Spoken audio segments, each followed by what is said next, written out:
black against the twilight sky. Tall, skeletal trees clawed at the fading light.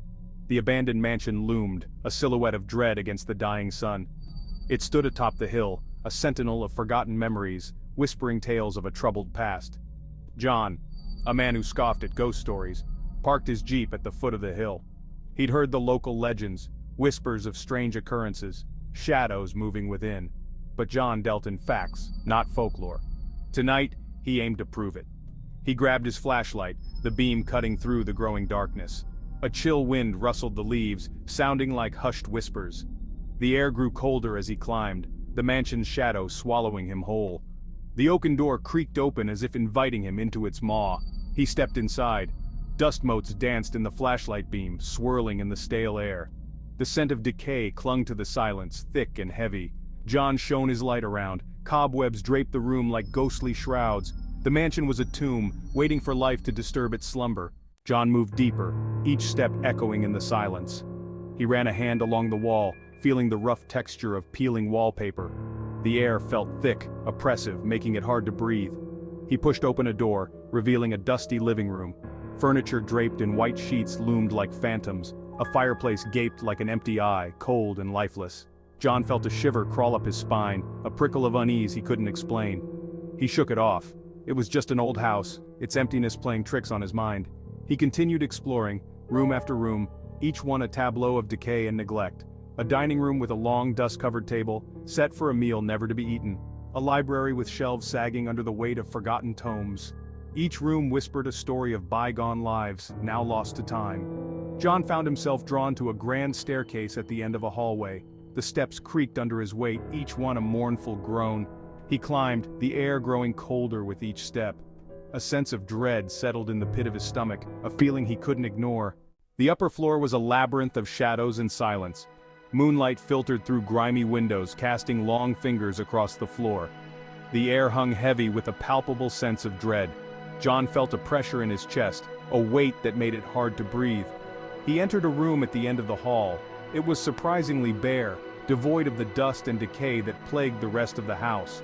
A single window looked out onto the skeletal trees below. But what drew John's attention was the wall opposite the window. It was covered in photographs, dozens of them, all in various states of age and disrepair. They depicted people from a bygone era, their faces frozen in time.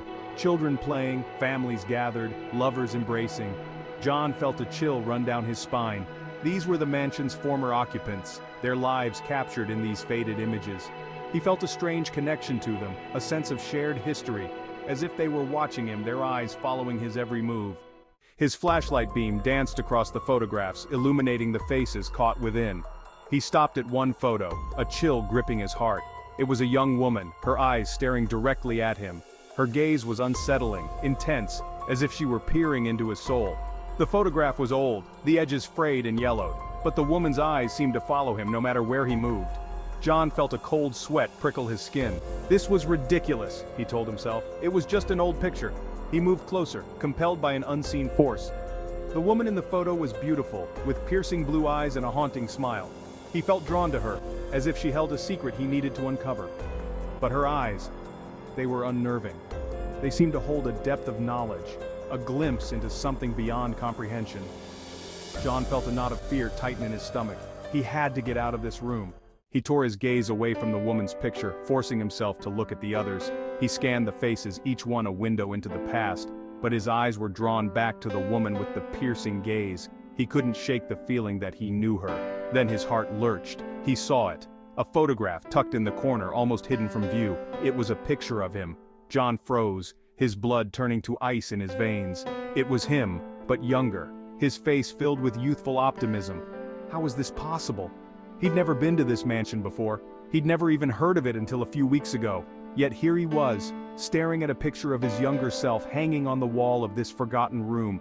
Panic surged through him. He had to get out, escape the suffocating confines of the mansion. The photographs, the woman's eyes, it was all too much. This was no ordinary house. It was a place of shadows and secrets, a place where reality itself seemed to bend. John stumbled back, his heart pounding in his chest. He turned to flee, but the room seemed to spin. The walls closed in, the faces in the photographs swirling around him, their eyes boring into his soul. He cried out, a sound lost in the oppressive silence of the mansion. Then everything went black. The next morning, John was gone. His jeep remained at the foot of the hill, covered in a fine layer of dew. The mansion stood silent, its secrets locked within its crumbling walls. Locals whispered of the man who dared to spend a night in the haunted house, a tale spun around flickering campfires. Some say John had simply gotten spooked and fled.